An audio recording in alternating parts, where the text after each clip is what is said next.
என்றென்றும் உங்களை நான் மறக்கவே மாட்டேன். தயவு செய்து ஒரு உயிர் பிழைத்து வந்த ஒரு மனிதனை மீண்டும் மக்களிடம் நல்லபடியாக கொண்டு போய் சேர்க்கும் என்று இங்கே இருக்கக்கூடிய பத்திரிகையாளர்கள் மத்தியிலும் ஊடக மத்தியிலும் உங்கள் கால்களை ஒவ்வொரு காலத்தொட்டு கேட்கிறேன். திடீர்னு கடைசி நேரத்தில் கதை என்னது, நான் இப்போ இந்த ஹீரோட்ட சொன்னேன் அந்த ஹீரோட்ட சொன்னேன் நிறைய பேர் சொல்லிட்டு தான் இப்போ நிறைய வீடியோஸ் பார்த்துருப்பீங்க. நீங்கள் அவங்கெல்லாம் டைரக்டர் ஆகும்போது அந்த லட்சணம் தெரியும் சார். அதான் பத்திரிகையாளர்கள்லாம் உண்மையிலேயே ஓப்பனாக சொல்கிறேன்.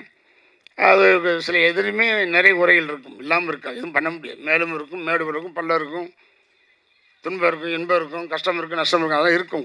குறை இருப்பின் குறைகளை நீக்கி நிறைகளை எழுதி தயவு செய்து ஒரு உயிர் பிழைத்து வந்த ஒரு மனிதனை மீண்டும் மக்களிடம் நல்லபடியாக கொண்டு போய் சேர்க்கும் என்று இங்கே இருக்கக்கூடிய பத்திரிகையாளர்கள் மத்தியிலும் ஊடக மத்தியிலும் உங்கள் கால்களை ஒவ்வொரு காலத்தொட்டு கேட்கிறேன். படத்தை நல்லபடியாக மக்களில் சேருங்க. உள்ளதை சொல்லுவீங்க, எனக்கு பத்திரிக்கை போய் சொல்லாது, உண்மை தான் எழுதும். ஆனால் மக்கள்கிட்ட போய் சேர்க்கறது எந்த விஷயமாக, அது அரசியலாகட்டும், சினிமா ஆகட்டும், குடும்பம் ஆகட்டும், ஆஃபீஸ் ஆகட்டும், எதுவாக இருந்தாலும் மக்களிடம் சேர்க்கறது ஊடகங்களும் பத்திரிக்கையாளன் தான். அதனால் இந்த அருமையான படத்தை பார்த்து நல்லபடியாக விமர்சனத்தை எழுதி எனக்கு ஒரு வாழ்க்கையும் அவர் ராகேஷ் அவர்களுக்கும் எல்லாருக்குமே ஒரு மறுவாழ்வு கொடுக்க வேண்டும் என்று உங்களை பணியன்போடு கேட்டுக்கொண்டு நன்றி கூறுகிறேன். வணக்கம். ரொம்ப நன்றி சார். 2 ஆண்டுகள் 36 ஆர்டிஸ்ட் காம்போவில் கொண்டு வந்து வேர்வை சிந்தி படத்தில் ஒர்க் பண்ண 100 டெக்னீஷியனுக்குமே தெரியும், வெளியில் கேளுங்க. அப்படி காப்பி ரெடி பண்ணி இன்றைக்கி கொண்டு வந்து இந்த இடத்துல சேர்த்துருக்கோம். திடீர்னு கடைசி நேரத்தில் கதை என்னது, நான் இப்போ இந்த ஹீரோட்ட சொன்னேன் அந்த ஹீரோட்ட சொன்னேன் நிறைய பேர் சொல்லிட்டு தான் இப்போ நிறைய வீடியோஸ் பார்த்துருப்பீங்க. நீங்கள் அவங்கெல்லாம் டைரக்டர் ஆகும்போது அந்த லட்சணம் தெரியும் சார், அந்த வழி என்னன்னு தெரியும். எனக்கு இது 4th ஃபிலிம். தம்பிக்கோட்டை தகடு தகடு மறைந்திருந்து பார்க்கும் மர்மம் என்ன, இது சாமானியன் என்னோடய 4வது படம். ஸோ என்னென்னா, நான் டிஎஃப்டி படித்தேன், கோல்டு மெடல் ஸ்டூடெண்ட்டு. என்னோடய எல்லா படத்துக்கும் ஸ்கிரிப்ட் நான் தான், ஓகேங்களா. அதனால் அவ்வளோ ஹார்ட் ஒர்க் பண்ணும்போது எவனோ ஒருத்தர் உரிமை கொண்டாடும்போது கர்மா இருக்குது, காலம் பதில் சொல்லும். அவங்க நடிகர் சிவகுமார் சார் சொல்ல மாதிரி ஒருத்தர் வாழும்போது தெரியும்பாங்க நல்லவன் யார் கெட்டவன் யாருன்னு.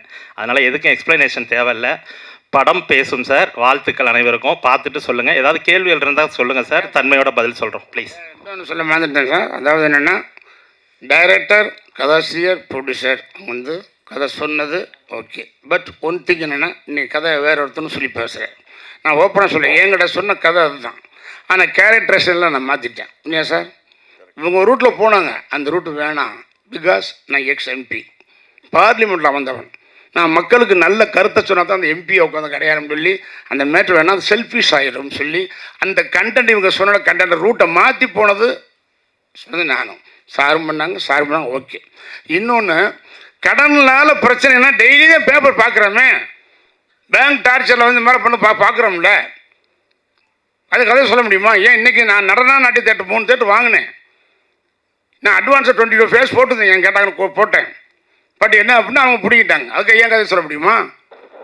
இதாவது என்னென்னா, ஒருத்தர் ஷூட்டிங் எடுக்கும்போது அதை ஃபாலோ பண்ணி இதை சீன்களை கன்சல்ட் எடுத்து தெரியுமா சார்? எப்படியும் ஒரு சீன் ஒரு ஹீரோ ஆக்ட் பண்ணுறாருன்னா ஒரு 4 நாள் 10 நாள் ஷூட்டிங் போய் கேட்ட ஒரு ஆளை விட்டு போனால் அவன் சொல்லி போகிறான். உடனே போய் ஒரு எழுதி ஒரு கவர் பண்ணி ஒரு ரிசீவ் பண்ணி டேட்டை போட்டு அப்படி முடியாது.